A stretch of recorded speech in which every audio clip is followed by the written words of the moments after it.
नमस्कार, चैतन्य competition classes पर आप सभी का बहुत बहुत स्वागत है। जैसा कि हम लोगों ने UPSSC पेट की आगामी परीक्षा से संबंधित एक सीरीज़ को स्टार्ट किया है, तो उसी क्रम को आगे बढ़ाते हुए आज हम पॉलिटी के MCQs को लेकर आपके समक्ष उपस्थित हुए हैं। इससे पहले हिस्ट्री, ज्योग्राफी, इनकी MCQs इस चैनल पर आ चुकी है, तो आप उसको जाके विजिट कर सकते हैं। तो चलिए ज़्यादा देर न करते हुए इस वीडियो को स्टार्ट करते हैं। इसमें आपको 15 MCQs मिलने वाले हैं और ये 15 के 15 बहुत ही ज़्यादा इम्पॉर्टेंट MCQs होंगे। और यही नहीं कि ये आपको 15 ही मिलेंगे, इसके बाद और डे बाय डे आपको मिलते रहेंगे टॉपिक बाय टॉपिक। तो चलिए स्टार्ट करते हैं। पहला क्वेश्चन है, भारत में संसद के द्वारा पंचायत कानून कब पारित किया गया था? ऑप्शन है 1996, 1993, 1998, 1995।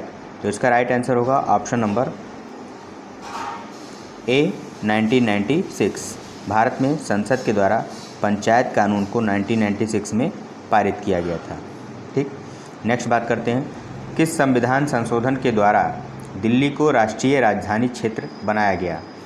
ऑप्शंस हैं 73, 69, 75, 70। तो इसका राइट आंसर होगा ऑप्शन नंबर बी 69 अमेंडमेंट के द्वारा या संविधान संशोधन के द्वारा दिल्ली को राष्ट्रीय राजधानी क्षेत्र घोषित किया गया था। ठीक, चलिए नेक्स्ट बात करते हैं। और लेफ्टिनेंट गवर्नर जो होते हैं वो दिल्ली के प्रशासक होते हैं। ठीक, नेक्स्ट बात करते हैं, संविधान की मूल संरचना की अवधारणा सर्वोच्च न्यायालय, यहाँ पे टाइपिंग मिस्टेक है, सर्वोच्च न्यायालय होगा, सर्वोच्च न्यायालय लिख गया है, ये सर्वोच्च न्यायालय है।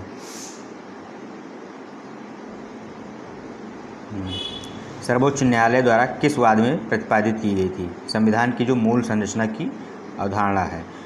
ऑप्शन हैं गोलकनाथ बनाम पंजाब राज्य, यूसुफ बनाम बम्बई राज्य, केशवानंद भारती बनाम केरल राज्य, चित्रलेखा बनाम मैसूर राज्य।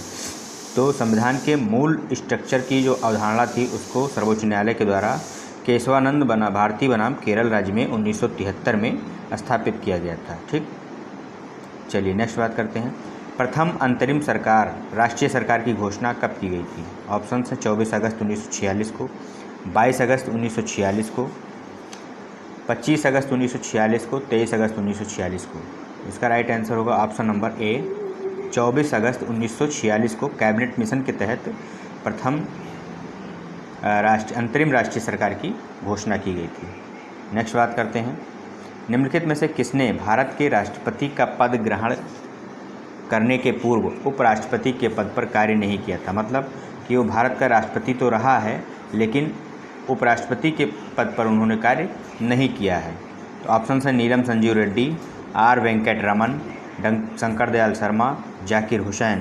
इसका राइट आंसर हो जाएगा ऑप्शन नंबर ए नीलम संजीव रेड्डी।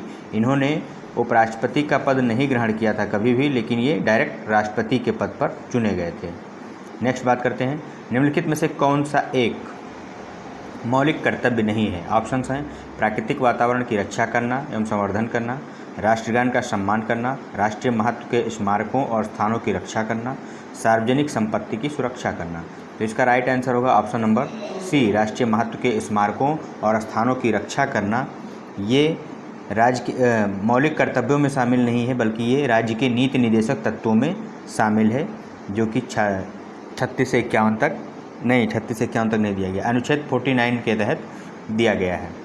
ठीक, बाकी ये जो तीनों हैं, प्राकृतिक वातावरण की रक्षा करना, संवर्धन करना, राष्ट्रगान का सम्मान करना, सार्वजनिक संपत्ति की रक्षा करना, ये मौलिक कर्तव्य में दिए गए हैं। चलिए नेक्स्ट बात करते हैं, निम्नलिखित में से कौन सा अनुच्छेद आकस्मिक निधि से संबंधित है? ऑप्शन हैं अनुच्छेद 265, अनुच्छेद 266, अनुच्छेद 267, अनुच्छेद 268। तो इसका जो राइट आंसर हो जाएगा वो होगा ऑप्शन नंबर सी अनुच्छेद 267 आकस्मिक निधि से संबंध रखता है। नेक्स्ट बात करते हैं, निम्नलिखित में से कौन सा शब्द भारतीय संविधान की प्रस्तावना में उल्लिखित नहीं है? ऑप्शंस हैं संप्रभुता, लोकतंत्रात्मक, पंथनिरपेक्ष, संघीय। तो इसका राइट आंसर होगा ऑप्शन नंबर डी, संघीय। संघीय शब्द जो है वो भारतीय संविधान की प्रस्तावना में नहीं उल्लेखित किया गया है। नेक्स्ट बात करते हैं, भारतीय संसद की लोकलेखा समिति समीक्षा करती है नियंत्रक एवं महालेखा परीक्षक के प्रतिवेदन की, भारत की संचित निधि की, भारत के लोकलेखा की, भारत की आकस्मिकता निधि की।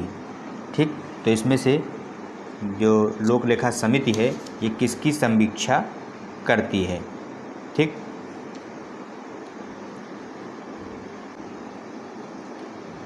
तो इसका जो राइट आंसर हो जाएगा वो हो जाएगा ऑप्शन नंबर ए, नियंत्रक एवं महालेखा परीक्षक के प्रतिवेदन की समीक्षा करती है भारतीय संसद की जो लोकलेखा समिति होती है।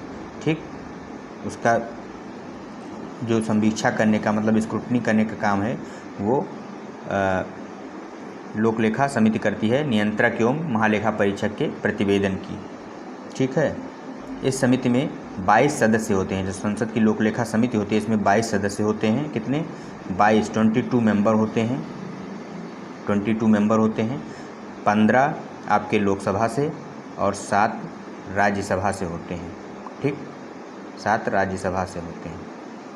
ठीक है, चलिए नेक्स्ट बात करते हैं, कौन से संविधान संशोधन अधिनियम द्वारा मतदान की आयु को 21 वर्ष से घटाकर 18 वर्ष कर दिया गया था? तो ऑप्शन है 66, 62, 61, 63।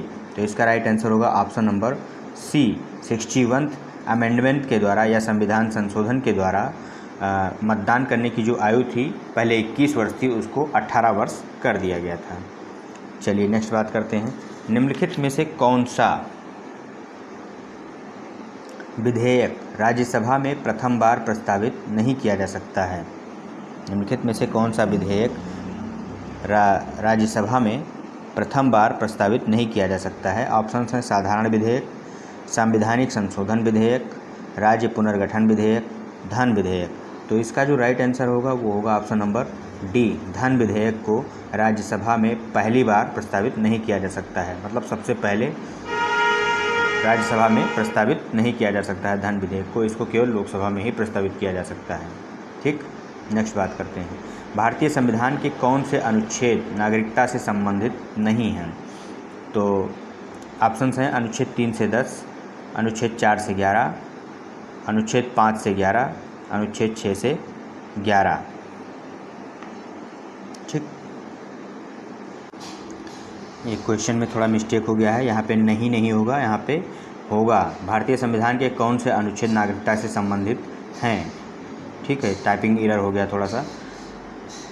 अनुच्छेद 5 से 11 है, तो इसका राइट आंसर क्या होगा? अनुच्छेद 5 से 11 ये भारतीय नागरिकता से संबंधित हैं, बाकी ये अनुच्छेद 3 से 10, 4 से 11, 6 से 11 नागरिकता से संबंधित नहीं है। तो इसमें तीनों ऑप्शन मैच हो रहे थे, अगर ये नहीं वाला रहेगा तो इसलिए इसके 3 आंसर नहीं हो सकते। तो ये टाइपिंग एरर है, यहाँ पे नहीं होना चाहिए था, यहाँ पे संबंधित होगा। कौन सा अनुच्छेद भारतीय नागरिकता के प्रावधान से संबंध रखता है, क्वेश्चन ऐसा होना चाहिए था। ठीक है, तो भारतीय नागरिकता से संबंधित अनुच्छेद 5 से 11 है।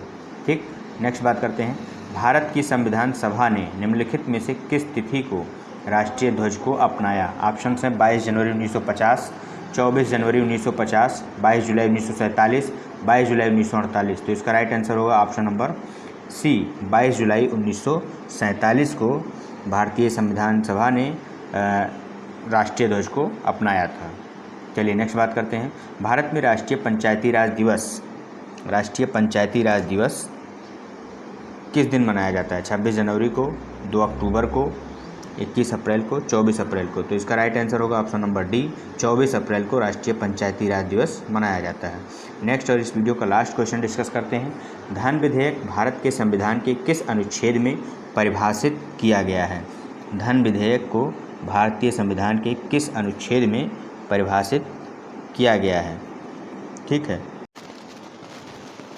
ऑप्शंस हैं अनुच्छेद 111, अनुच्छेद 110, अनुच्छेद 109, अनुच्छेद 112।